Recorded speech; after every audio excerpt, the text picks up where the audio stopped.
Okay, നമ്മളിനി കുറച്ച് video പ്രൊഡക്ഷനിൽ കുറച്ചുകൂടി റൂൾസൊക്കെ ഒന്ന് പരിഷ്കരിക്കാം. നമുക്കൊരു നെഗറ്റീവ് ഉണ്ടായ സ്ഥിതിക്ക് കുറച്ച് റൂൾസിലും കാര്യങ്ങളൊക്കെ മാറ്റം വരുത്താം എന്ന് നമ്മൾ തീരുമാനിച്ചിരിക്കുകയാണ്. അതായത് നമ്മൾ മെയിനായിട്ട് റൂൾസ് കൊണ്ടുവരാൻ പോകുന്നത് കസ്റ്റം പ്ലാനിലാണ്. അത് കസ്റ്റം പ്ലാൻ ചെയ്യുമ്പം ചെറിയ റേറ്റിനൊക്കെ ക്ലയൻസിന് വീഡിയോ പ്രൊഡക്ഷൻ ആവശ്യമുണ്ടെന്നുണ്ടെങ്കിൽ നമ്മൾ കസ്റ്റം പ്ലാൻസ് ചെയ്ത് കൊടുക്കുന്നത്. അതായത് ഇപ്പോൾ ലാസ്റ്റ് ചെയ്ത നമ്മുടെ പാക്കേജ് വരുന്ന 3 പാക്കേജുകൾ സ്റ്റാർട്ടിങ് തന്നെ 37,000 രൂപയുടെ പാക്കേജ് ആയിരുന്നു. പക്ഷേ ലാസ്റ്റ് പിടിച്ച ഈ പ്രോബ്ലം ഉണ്ടായ ക്ലയൻറ്റ് 20,000 രൂപയുടെ ക്ലയൻറ്റാണ്.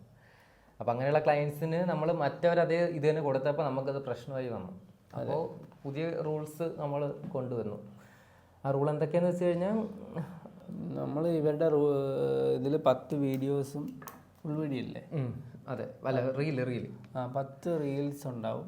യെസ്, അതിന് നമ്മൾ ടൈം ലിമിറ്റേഷൻ വയ്ക്കും. ടൈം ലിമിറ്റേഷൻ എങ്ങനെ വയ്ക്കുന്നതെന്ന് വെച്ചാൽ 4 to 6 hours ആയിരിക്കും നമ്മൾ ടൈം ലിമിറ്റേഷൻ വയ്ക്കുക. അതൊരു ഷൂട്ടിനായിട്ട് പോകുമ്പോൾ 4 to 6 മണിക്കൂറോളമായിരിക്കും നമ്മൾ ടൈം ലിമിറ്റേഷൻ വയ്ക്കുക. അതായത് നമ്മളിപ്പോൾ നമ്മുടെ ഭാഗത്ത് നിന്ന് എന്തെങ്കിലും പ്രശ്നം ഉണ്ടായിട്ട് ടൈം ഡിലേ വരുവാണെങ്കിൽ നമ്മളത് കോമ്പൻസേറ്റ് ചെയ്ത് വർക്ക് ചെയ്യുന്നതായിരിക്കും.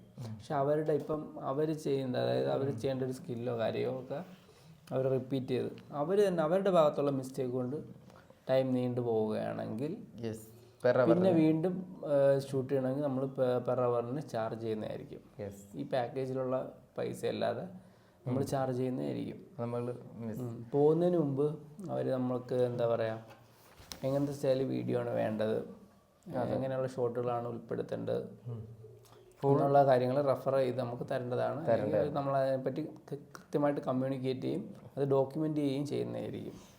ആ ഒരു രീതിയിലായിരിക്കും ഷൂട്ട് ചെയ്യുക. ഷൂട്ട് തീർന്നതിന് ശേഷം എന്താ പറയുക, പിന്നെ വേറെയുള്ള സജഷൻസ് റെഫറൻസുമായിട്ട് വന്നു കഴിഞ്ഞാൽ നമുക്കത് ഒരിക്കലും അംഗീകരിക്കാൻ സാധിക്കില്ല.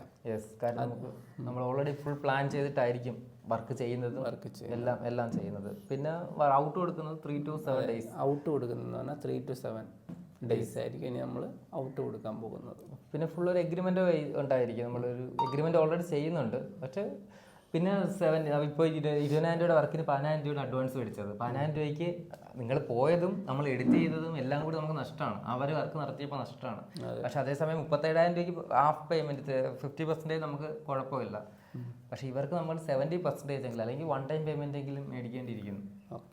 അത് മേടിച്ചില്ലെങ്കിൽ ചെറിയ ക്ലയൻസിന് ഇപ്പം എക്സാമ്പിൾ അമ്മു ഗാർഡൻ എന്ന് പറഞ്ഞ ക്ലയൻറ്റ്, നമ്മൾ കൊട്ടിയത്ത് ലാൻഡ്സ്കേപ്പിംഗ് നടത്തുന്ന ഒരു ക്ലയൻറ്റ്, സെയിം ഇഷ്യൂ. അവരിൽ ഇപ്പോൾ ഹാഫ് പേയ്മെൻറ്റ് എന്തോ അയച്ചു, 8,000 രൂപ എന്തോ അയച്ചു, നമ്മൾ 2 പ്രാവശ്യം ഷൂട്ടിന് പോയി, നമുക്ക് ഫുള്ള് നഷ്ടത്തോട് നഷ്ടം. പിന്നെയുള്ള കാര്യം എന്ന് പറഞ്ഞാൽ മ്യൂസിക്കിൻ്റെ കോപ്പിറൈറ്റിനെ പറ്റിയാണ്. അതായത് ബാക്ക്ഗ്രൗണ്ട് മ്യൂസിക് നമ്മളിപ്പം സൈറ്റിൽ നിന്ന് എടുത്തൊക്കെ ഫ്രീ ആയിട്ടുള്ള സൈറ്റിൽ നിന്ന് എടുത്ത് നമ്മൾ ആഡ് ചെയ്യാൻ നേരത്ത് എന്താ പറയുക, അതിൽ നമുക്ക് ആട്രിബ്യൂഷൻ ആഡ് അതിൻ്റെ എന്താ പറയുക, അത് ഏത് സൈറ്റിൽ നിന്നാണ് അവരുടെ ചെറിയൊരു ആഡ് പോലെ ഒരു റെഫറൻസ് അതിൻ്റെ ഡിസ്ക്രിപ്ഷനിൽ ആഡ് ചെയ്യേണ്ടി വരും. അല്ലെങ്കിൽ അത് നമ്മൾ പൈസ കൊടുത്ത് വാങ്ങേണ്ടി വരും. ക്ലയൻറ്റിന് ഇതിൽ ഏത് വേണമെങ്കിലും ചൂസ് ചെയ്യാം, പൈസ കൊടുത്ത് വാങ്ങാം അല്ലെങ്കിൽ ഇതുപോലെ.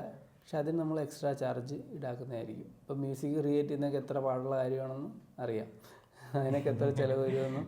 അതെ, അപ്പോൾ നമ്മളൊരു സൈറ്റിൽ നിന്ന് മ്യൂസിക് അവർക്ക് വേണ്ടി വാങ്ങുവാണെങ്കിൽ അതിനുള്ള പൈസ അവർ തന്നെ തരേണ്ടി വരും. അല്ലെങ്കിൽ ഇതുപോലെ കോപ്പിറൈറ്റ് വരാത്ത രീതിയിൽ ഡിസ്ക്രിപ്ഷനിൽ എന്താ പറയുക അതിൻ്റെ ഇതൊക്കെ വയ്ക്കേണ്ടി ആയിട്ടുള്ള അങ്ങനെ ഒരു സിറ്റുവേഷൻ വരും. പിന്നെ 4K ഔട്ട് 4Kയിലായിരിക്കും നമ്മൾ ഔട്ട് കൊടുക്കാൻ പോകുന്നത്.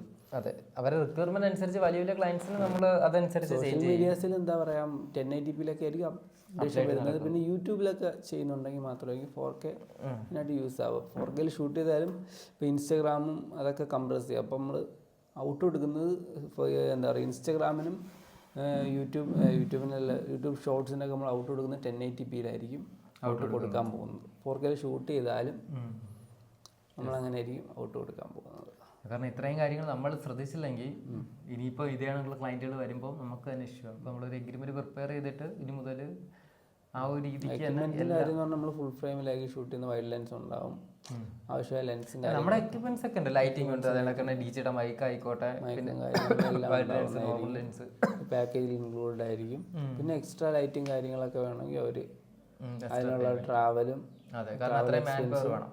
കാര്യം ഞാൻ എൻ്റെ വേറൊരു ക്ലയൻറ്റ്, ഡീറ്റെയിൽ മാർക്കറ്റിംഗ് ക്ലയൻറ്റിന് വേണ്ടി നമ്മൾ ഡീറ്റെയിൽ മാർക്കറ്റിംഗ് സർവീസ് തുടങ്ങുന്നതിന് മുമ്പ് ഒരു പ്രൊഡക്ഷൻ ടീമിനെ ബന്ധപ്പെട്ടായിരുന്നു. ഞാൻ പേര് പറയുന്നില്ല. അപ്പോൾ അവർ പറഞ്ഞതെന്ന് പറഞ്ഞാൽ അവർക്ക് ഒരു ഷൂട്ടിന് പോകുന്നതിന് മുമ്പ് ഒരു ദിവസം അവിടെ പോകണം, മുന്നേ ഒരു ദിവസം പോകണം, അവർ ഫുള്ളും കാണണം. അവർ ഇന്ന സമയത്ത് ഷൂട്ട് ചെയ്യാൻ വരത്തുള്ളൂ. അവർ പറഞ്ഞു ഒരു ദിവസം വന്ന് ഷൂട്ട് ചെയ്യുന്നതിന് പറഞ്ഞ എമൗണ്ട് തന്നെ 35,000 രൂപ 50,000 രൂപയും. അതായത് ഷൂട്ട് ചെയ്യാൻ വേണ്ടി മാത്രം പറഞ്ഞാൽ 4-5 പേരായിട്ട് പോകണത്. അപ്പോൾ ഇത്രയും എമൗണ്ട് പറഞ്ഞു ഒരു ദിവസം ഷൂട്ട് ചെയ്യുന്നതിന്. അത് ആ ഒരു സ്ഥലത്താണ് നമ്മൾ എന്ത് ചെയ്യുന്നത്, ഈ ലോ റേറ്റിന് ഇങ്ങനെയൊക്കെ റീൽസ് ഒക്കെ നമ്മൾ എന്താ പറയുക എഡിറ്റിങ്ങും അതെ ഷൂട്ടിങ്ങും കൂടി അത് ഭയങ്കര പാടല്ലേ നമ്മൾ ഈ കാര്യങ്ങളെല്ലാം വെച്ചുകൊണ്ട് 20K നമ്മൾ ചെയ്ത് കൊടുക്കാന്ന് നമ്മൾ വലിയൊരു അതെ 20K പോയി കഴിഞ്ഞാൽ നമുക്ക് ഈ 1 CR ചലഞ്ച് ഒന്നും അച്ചീവ് ചെയ്യാൻ പറ്റൂല. പക്ഷെ നമ്മുടെ എല്ലാവർക്കും ബിസിനസ് അടക്കണമല്ലോ, എല്ലാവർക്കും ആഗ്രഹം അവരുടെ ബിസിനസ് ഡെവലപ്പ് ചെയ്യണമെന്ന് ഇതേണൊക്കെ വീഡിയോസ് ചെയ്യണമെന്ന് ഉണ്ടാകും. അവർക്ക് വേണ്ടിയാണ് ഈ കസ്റ്റം പാക്കേജ് കൊണ്ടുവന്നത്, അവർക്ക് വേണ്ടി മാത്രം. അതായത് നിങ്ങളിത് ഭയങ്കര റിക്വയർമെൻറ്റ് പറഞ്ഞ് ഈ പാക്കേജുകൾ നടത്തി നിങ്ങൾക്ക് തന്നെയാണ് യൂസ് അത് നമ്മൾ ട്രെൻഡിങ് ആയിട്ടുള്ള കാര്യങ്ങളും എല്ലാം വെച്ച് ചെയ്തു തരുന്ന സാധനമാണ്. ട്രെൻഡിങ് എന്ന് പറയുമ്പോൾ ഒരു 20Kക്കാണ് ട്രെൻഡിങ് ആണ് അല്ല കേട്ടോ. 77 രൂപയുടെ സെക്കൻഡ് പാക്കേജിലാണ് ട്രെൻഡിങ് സാധനങ്ങളൊക്കെ വരുന്നത്. ഫസ്റ്റ് പാക്കേജിലുണ്ട് 37,000 പക്ഷേ ഇത് വരുന്ന കസ്റ്റം പാക്കേജിൽ നോർമൽ എഡിറ്റിംഗ് ആയിരിക്കും ഉണ്ടാവുക. അല്ല നിങ്ങൾ വിചാരിക്കുന്ന നമുക്ക് വലിയ സംഭവം, കാരണം എഡിറ്റിങ്ങിന് ഇത്ര സമയം പോകുന്നു.